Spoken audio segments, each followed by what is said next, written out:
السلام علیکم دوستو، آج ہم بات کریں گے پاکستان کے ایک ایسے وزیر اعلیٰ کی جن کا نام سن کر خود پاکستان کے وزیر اعظم خان صاحب نے کہا تھا کہ یہ پنجاب کے سب سے پسماندہ علاقے سے ہیں اور یہی ان کی اصل۔ جی ہاں دوستو، یہ ہیں سردار عثمان بزدار، ایک ایسے سیاستدان جو اپنے علاقے کے مسائل سے پنجاب کے سب سے بڑے منصب تک پہنچے۔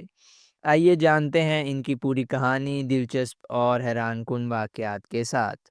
دوستو، عثمان بزدار 1 مئی 1969 کو تونسا شریف ڈیرہ غازی خان کے ایک پسماندہ علاقے میں پیدا ہوئے۔ ان کے والد سردار فتح محمد بزدار بھی علاقے کے قبائلی سردار اور سیاستدان تھے۔ دوستو، عثمان بزدار نے مقامی اسکول سے تعلیم حاصل کی، پھر ملتان کے ایمرسن کالج سے گریجویشن کی، بعد ازاں بہاؤالدین زکریا یونیورسٹی سے سیاسیات میں ماسٹرز اور LLB کی ڈگری حاصل کی۔ یعنی بچپن سے ہی وہ تعلیم اور سیاست دونوں میں دلچسپی رکھتے تھے۔ دوستو، 2001 میں جنرل پرویز مشرف کے بلدیاتی نظام میں وہ تحصیل ناظم تونسا شریف منتخب ہوئے۔ یہ وہ دور تھا جب انہوں نے علاقے میں بنیادی ترقیاتی کام شروع کروائے، جیسے سڑکیں اور پانی کے منصوبے۔ دوستو، اس دور میں انہوں نے مقامی سیاست میں اپنی اچھی پہچان بنائی۔ 2008 میں یہ مسلم لیگ کاف میں شامل ہو گئے۔ 2013 کا الیکشن انہوں نے مسلم لیگ نون کے ٹکٹ پر لڑا، لیکن یہ ناکام رہے۔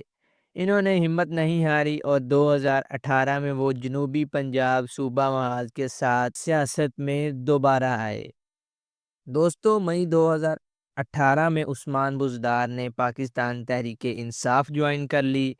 اسی سال PP 286 سے MPA منتخب ہو گئے، لیکن اصل حیرانی تب ہوئی جب عمران خان نے انہیں پنجاب کے وزیر اعلیٰ کے طور پر نامزد کر دیا۔ دوستو، عمران خان نے کہا کہ یہ عثمان بزدار پنجاب کے سب سے غریب علاقے سے ہیں، یہ جانتے ہیں عام آدمی کے مسائل کیا ہیں، اس لیے یہ بہترین وزیر اعلیٰ ثابت ہوں گے۔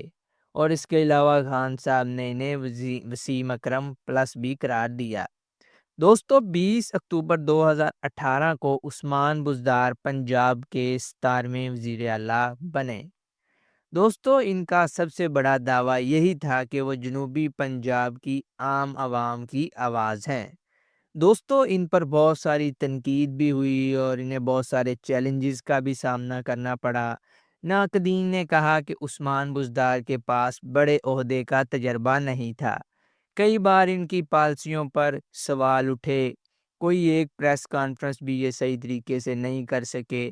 اپوزیشن نے انہیں عمران خان کا یس مین قرار دیا، لیکن ان کے حامی کہتے ہیں کہ وہ سادہ مزاج، کرپشن سے پاک اور عوامی مسائل سے آگاہ وزیر اعلیٰ ہیں۔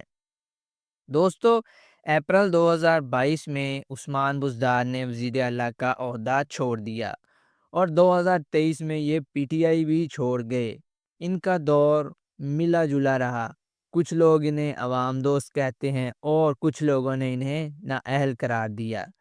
دوستو، عثمان بزدار کو آج بھی جنوبی پنجاب کے قبائلی سردار اور ایک سادہ انسان کے طور پر یاد کیا جاتا ہے۔ دوستو، ان کی زندگی اس بات کی مثال ہے کہ ایک عام پسند والا بھی پاکستان کے سب سے بڑے صوبے کا وزیر اعلیٰ بن سکتا ہے۔ دوستو، یہ تھی عثمان بزدار کی دلچسپ کہانی۔ آپ کے خیال میں کیا وہ کامیاب وزیر اعلیٰ تھے یا نہیں؟ اپنی رائے کا اظہار کمنٹس میں ضرور کریں۔ اگر آپ کو ویڈیو پسند آئی ہے تو لائک اور چینل کو سبسکرائب کرنا مت بھولیے گا۔ ملتے ہیں نیکسٹ ویڈیو میں۔